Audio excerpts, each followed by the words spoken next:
Whoa! Have you seen these new shirts? No? Well, you can buy them now by going to this website. You can also find the link in the description. By buying one of the t-shirts, you support the channel, so consider it. And I hope everyone has a Merry Switchmas. Now let's get to the video.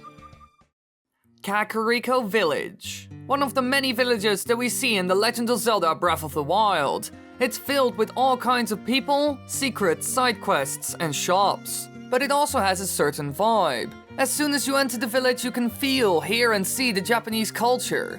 So today we're going to take a look at this interesting place to find the origins behind its design, characters, buildings, and way more.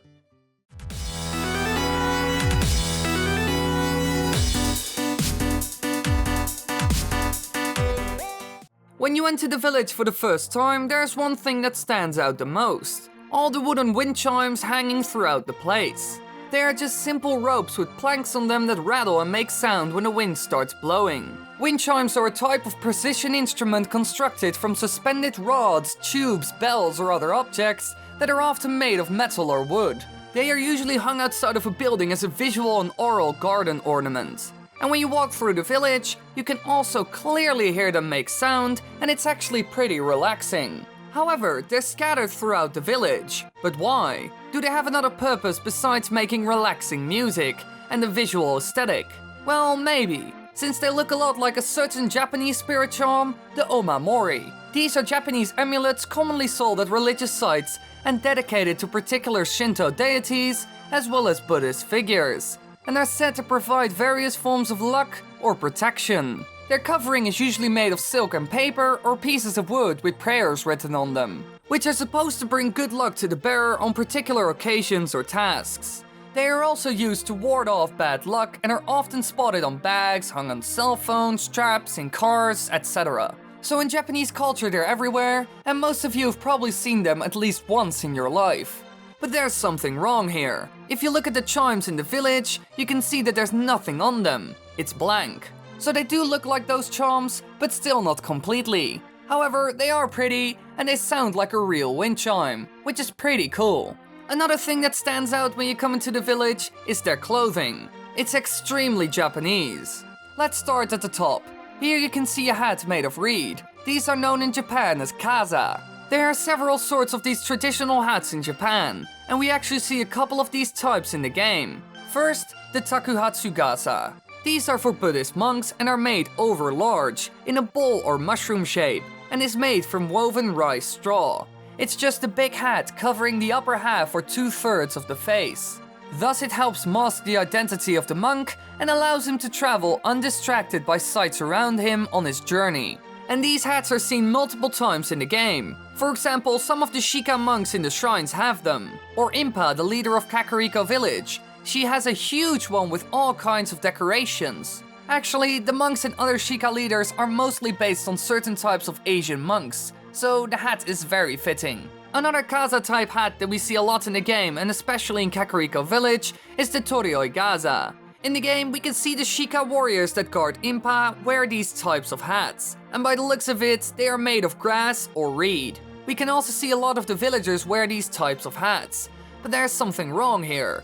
The hat doesn't fit at all. As far as I could find, this hat is worn by dancers during certain festivals and celebrations like the Awa Dance Festival. So I don't really know why they are wearing these types of hats. It's not really fitting. Now to their jackets. This is a hanten, which is a short winter coat, and is all traditional Japanese clothing. The coat started to be worn especially by common people in the 18th century during the Edo period. So yet again, very fitting, since we see a lot of the villagers and guards near Impa's house wear this type of clothing. The belt holding it all together is most likely an obi. No, not the guy from Star Wars, this thing!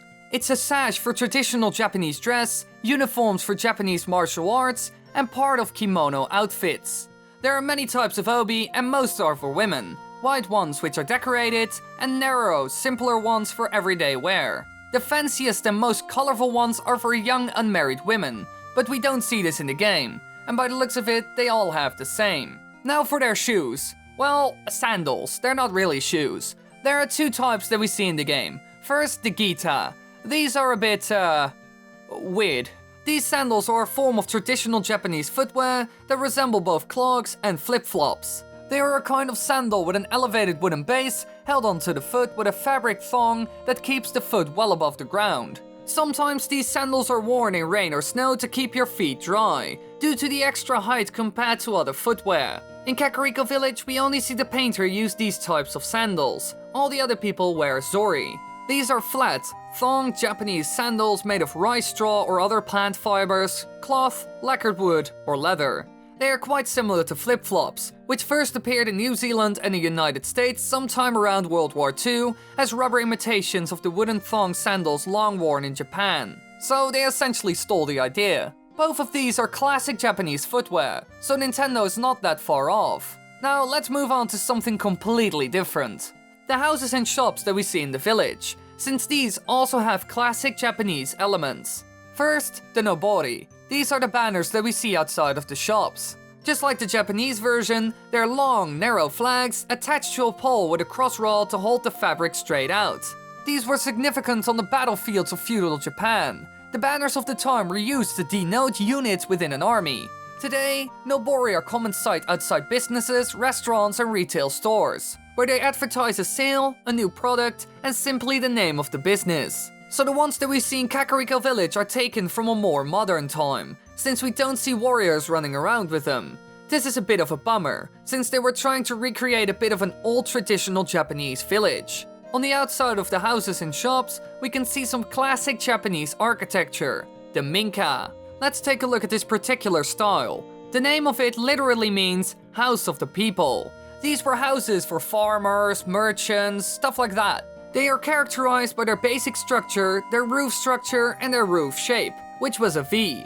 They were influenced by local building techniques and were built with materials that they had a ton of. So these were essentially the basic houses for the people that couldn't really afford much. However, the houses in Breath of the Wild are a bit different from these. They have round roofs, not V-shaped ones. Besides that, they are extremely similar. Even the sliding doors are fitting for that style. Although I have to say that those types of doors are used a lot in Japanese architecture. However, the interior of the houses is a bit weird. Most likely because it's a combination of the Japanese culture and the sheikah. But there's one little thing that we see a lot in the houses that's a bit of a Chinese Easter egg. The frog statues. They look like some sort of charms, and I think that's also their purpose. And I have an idea what they're based off. The Jin Chan. They are most commonly translated as money toad or money frog, and it represents a popular feng shui charm for prosperity. This mythical creature is said to appear during full moon, near houses or businesses that will soon receive good news. Most of the time, the nature of this good news is understood to be wealth related. According to one Chinese legend, the Jin Chen was the greedy wife of one of the 8 immortals, who was transformed into a toad as punishment for stealing the peaches of immortality. So yeah, a bit of a weird legend, but there's a problem here. This is a Chinese legend, not a Japanese one. So I'm not sure if these frogs are actually based on that. There's also another fun thing that we can see in the village, which is a clear reference to Japanese culture. When you go to the center of the village, you can see a painter, and this is also a huge thing in the culture. Japanese painting is one of the oldest and most highly refined art forms, with a wide variety of genres and styles. Even the trees in the village look a lot like actual Japanese trees, like the Japanese maple. Just look at how similar they are. So as you can see, Kakariko village is filled with Japanese culture from all kinds of time periods, and even some Chinese ones. But there's way more to talk about. For example, the stables and the weapons. They all come from different cultures. So should I do more videos like this one? Fill in the poll in the upper right corner or tell me in the comment section.